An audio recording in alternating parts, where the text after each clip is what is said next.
how do you convert webinar attendees into hot prospects and eventually clients?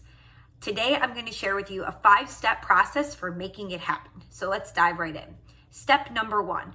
During the webinar, you want to use tools like surveys or polls to ask questions of your audience while they're there live that get them engaged and will also give you intel on what topics or information they're looking for. So you can take a poll about the topic at hand. You can ask them what future topics they'd like to learn more about. You can ask them if they're actively working with an advisor right now.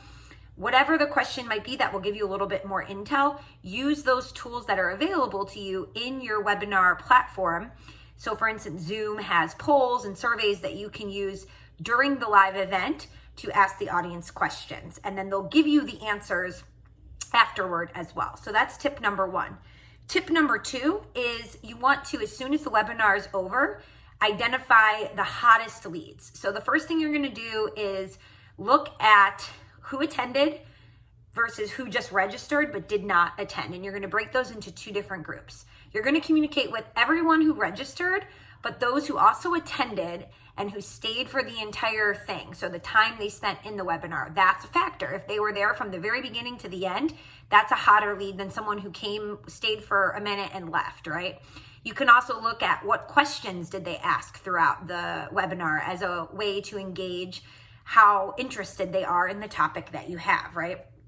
You can also look at the survey answers that they left for any of the surveys or the polls that you took to also give you some intel. So again, you want to start looking at what are the hottest leads. I also will take that list and look at, have they attended a past webinar I've given? Are they subscribed to our blog?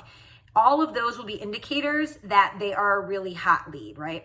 So now you have these 2 lists, you've identified the hottest leads. What I want you to do is create 2 separate emails sending a replay of the webinar to both groups. For the group that actually was live and attended, you're going to send them the replay, thank them for attending, and also give them a list of resources. So we like to take the webinar replay, we upload it to YouTube, we embed the YouTube video into our blog, and then we upload the slide deck that we had for the event, if we had one, to SlideShare.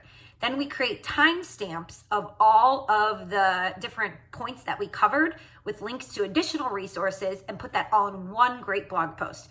So if there is a topic we're discussing, that we can send them to another blog post of ours about a subtopic, or a free ebook we had about another topic. It's all in one place for them to find, and we're only sending one link after the webinar is over. You also want to make sure you get that webinar replay sent out within 1 business day so that it's still fresh and top of mind for people who attended. Okay, so that's what you're going to send to the group that attended.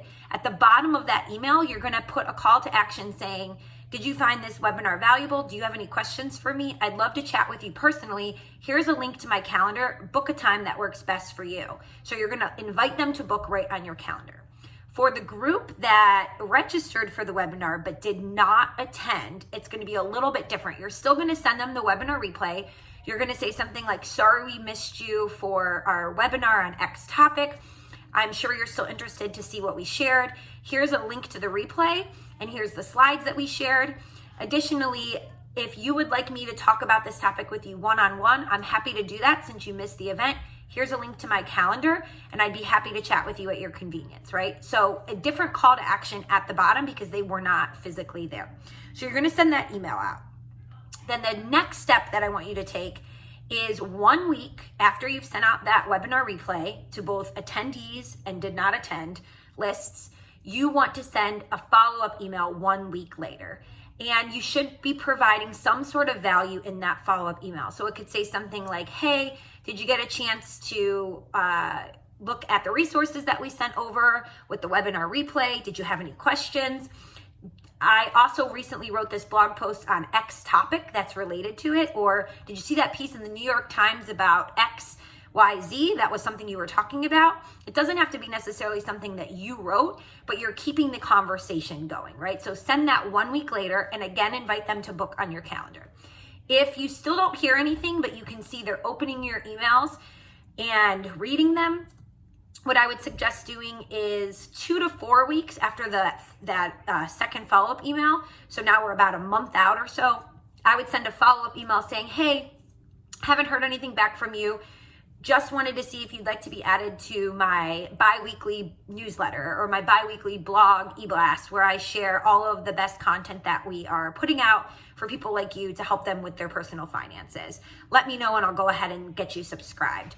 Or, hey, if now's not a good time to have a conversation, let me know and I can try reaching back out in 6 months. So you're just making sure that if they want to connect with you in some way that they can, and hopefully they'll let you put them on their blog subscribing list. And by doing that, you'll be able to drip on them over time and stay top of mind in that weekly or bi-weekly or monthly communication that you send.